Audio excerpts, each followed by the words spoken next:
Page 117 continued. Chapter 4 Early Medieval Land Rights circa AD 500 to 1200. The problem of land rights in early India has been enmeshed in the controversy between imperialist and nationalist historians. In order to justify land legislation in British India, scholars sought to prove the existence of royal ownership of land in ancient India. 1. The theory was upheld by Maine, M-A-I-N-E, and supported even by serious Orientalists such as Buller, B-U-H-L-E-R-2, Hopkins, MacDonald, M-A-C-D-O-N-E-L-L, and Keith, K-E-I-T-H, and V-A. Smith, 3.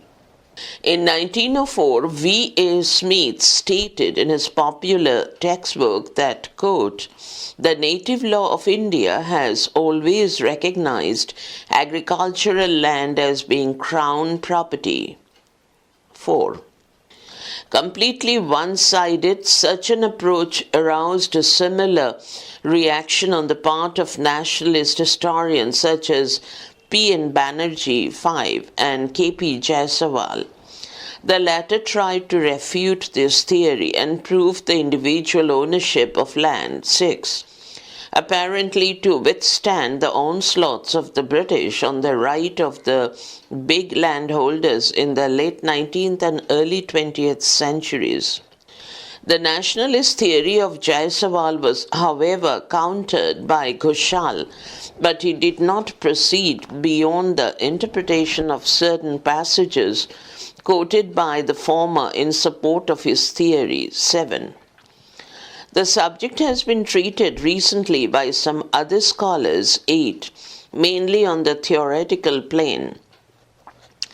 Although these studies have brought to light most legal texts bearing on the ownership or possession of land, these have not been interpreted in any chronological order, let alone in the context of the political and economic developments of the period to which they belong. No attempt has been made to approach the problem in terms of changes, if any, in the idea of land rights, and no line of demarcation in this respect has been drawn between the ancient period and the medieval period, which in our opinion begins, page 118, from the end of the Gupta age. What has made the study of this question more difficult is that, guided by recent practice, modern scholars always think in terms of absolute rights in land and ignore the possibility of the varying rights of various parties based more on custom than on any well-established law. Para. Since in the treatment of the subject the evidence for early medieval times has not been examined separately, we propose to confine our study mainly to this period. It may help to clarify our understanding if we examine the various forms of land rights, communal, royal, and individual, one by one.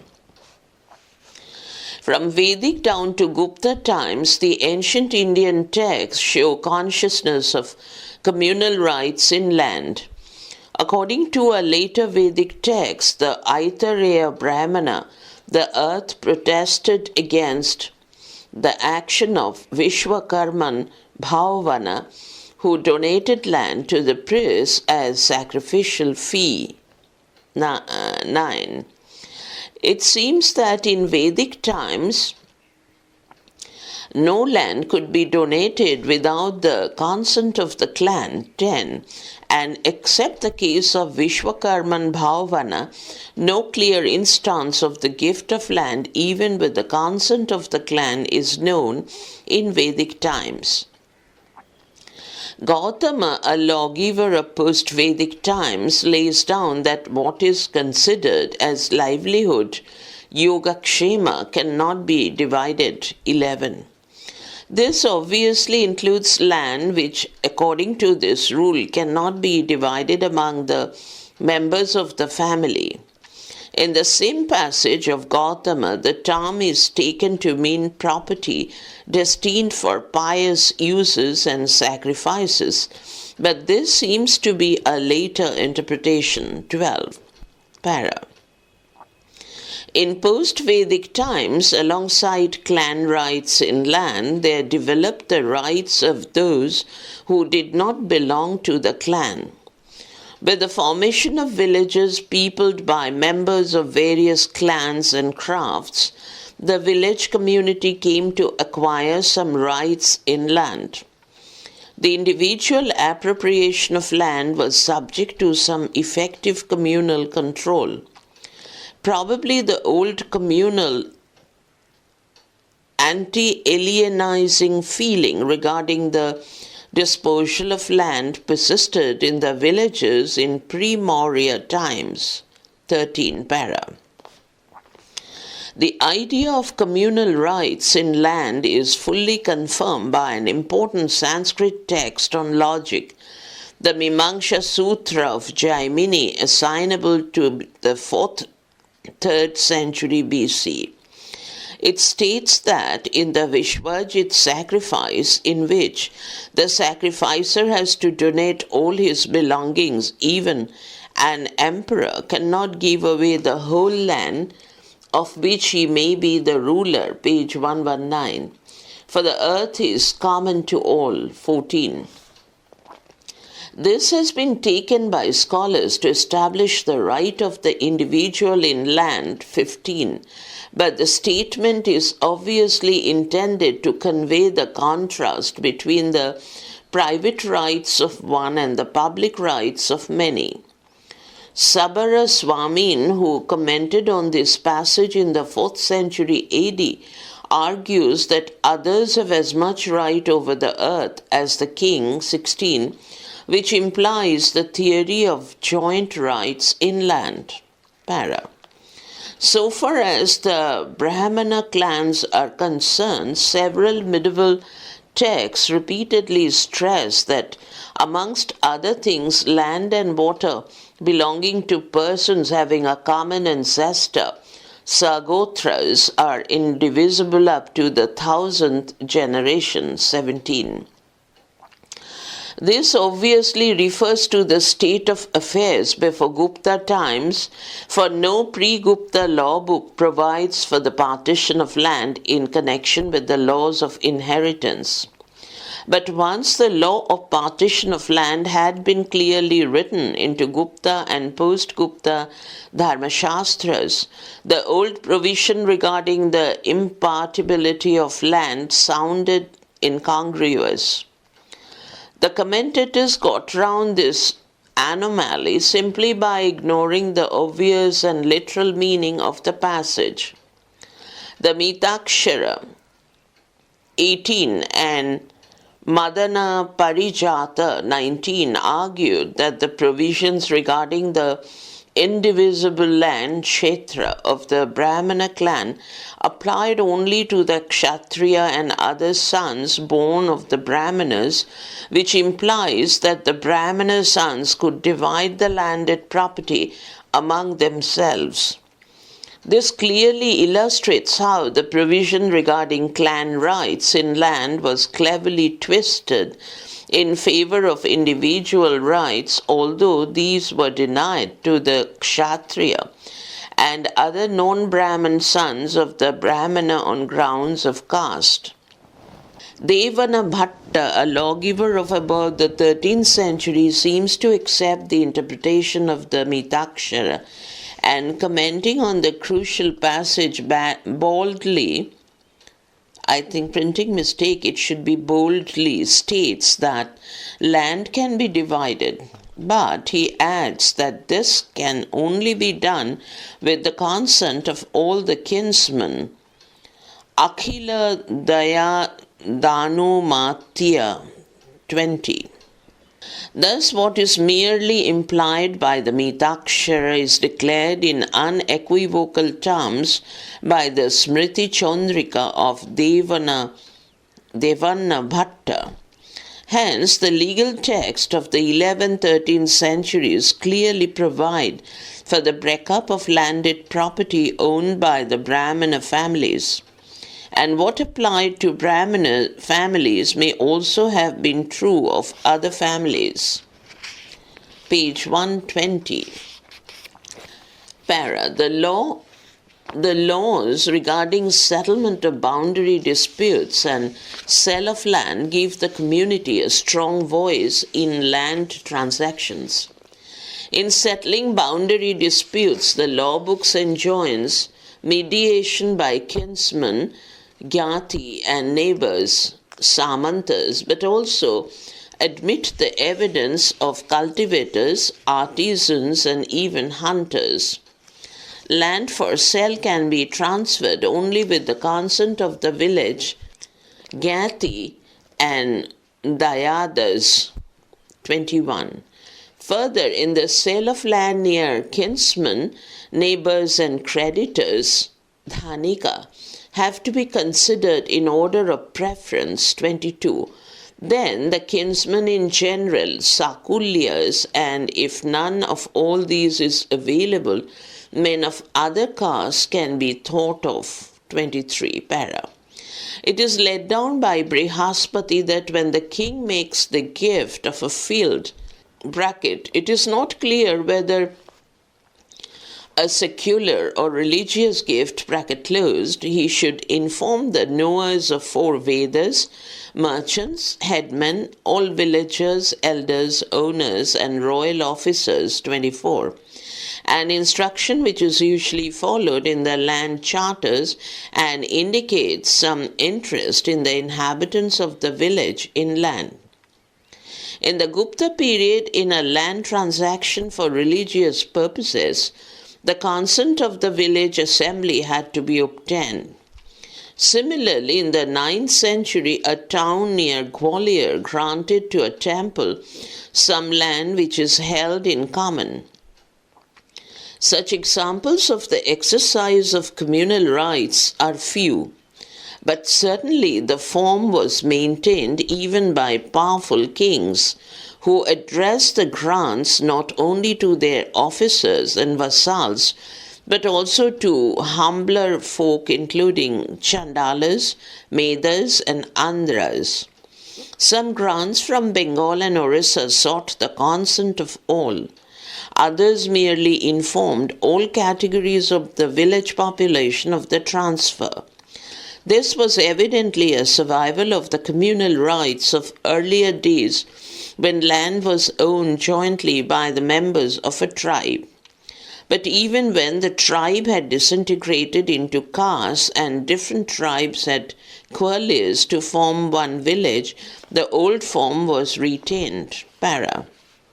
It was under the pretext of communal welfare that land was enjoyed by the priests and temples. An important reason why sale was permitted for religious purposes was that the temple was supposed to function in the interest of the community. Apparently, not only the priests but also the lay devotees partook of the offerings made in connection with the boli and satra for which land was granted to the temples. Even now, offerings made to the gods are distributed among the villagers who congregate, page 121, around the local temple on the occasion of the daily and periodical worship. It is likely that in ancient times a major part of the offerings was distributed among the devotees. Gradually, the priests appropriated the lion's share and shared only a small portion of the produce of the donated land with their real benefactors. Para. So far as pasture grounds are concerned, 2 pre-Gupta lawgivers, Manu and Vishnu, clearly by down 25, that grazing land cannot be partitioned. Communal rights in water reservoir, etc. are indicated by the provision that udaka cannot be divided. 26. Inscriptions indirectly show that the people had some such rights, but later laws and grants contrived to undermine these. Communal rights in land seem to have been first curtailed by the king. The Vishwakarman passage is clear evidence that this was happening very early. It evidently represents the traditional view which did not like the way kings were arrogating increasing rights to themselves. The king, as the representative of the community, was gradually clothed with the rights enjoyed by it, although his authority could never be absolute. In any event, whatever little of clan or communal rights in land remained, in early medieval times was undermined by the growth of royal and individual rights, which process is attested by both the law books and the land charters of the period. Those who argue for the existence of royal ownership of land in early India try to stretch the evidence over the whole period, little realizing that most law books which stress royal rights belong to early medieval times. Kautilya recommends royal control of agriculture 27, but he nowhere enunciates the theory of ownership of land by the king. Manu seems to have been the first authority to speak in general terms of the supreme power of the king over the earth, which does not necessarily imply royal ownership of land. According to him, the king is entitled to half a share of the ore, O-R-E, dug out of mines, as he is the lord of the earth and gives protection. 28. This is somewhat different from the older theory which adduces no other ground for levying taxes than giving protection to the people. The first clear statement of royal possession is made by a late Gupta lawgiver, page 122, Katyayana, who declares the king to be the owner of the earth, Bhuswamin, and consequently the claimant to 1/4 of the produce. 29. However, he admits that because they dwell on the land, human beings are declared to be the owners of it in ordinary parlance. 30, and so dilutes his theory of the royal ownership of land with that of the ownership by ordinary inhabitants. A similar position is taken by Narada, who authorizes the king to deprive the peasant of his field and house, but at the same time advises him not to resort to such a drastic measure, for these two constitute the means of the subsistence of the householder. 31. Explaining the second injunction of Narada, Ashaya, Asahaya states that the king should acquire his own swam by giving seeds etc. to the peasant. 32, which implies that relief to the peasants can ensure the collection of the royal share of the produce. The pretense in favor of the peasants is given up by the commentator to the Narasimha Purana, who states that the land belonged to the king and not to the cultivators. 33. Bhatta Swamin, who flourished sometime in the 12th century, quotes a significant passage in his commentary on Kautilya's Arthashastra. According to it, those who are well versed in the Shastras admit that the king is the owner of both land and water, and that the people can exercise their right of ownership over all things except these two. 34. This passage accords well with the view of the commentator of the Narasimha Purana and contrasts the rights of the king with those of his subjects. 33. 35. Instead of subordinating the right of the subject in the soil to those of the king,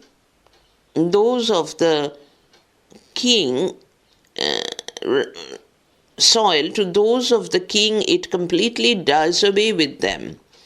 Since the crucial passage occurs in the context of taxes from irrigation, its citation by Bhattaswamin is obviously intended to justify taxation on the grounds of ownership.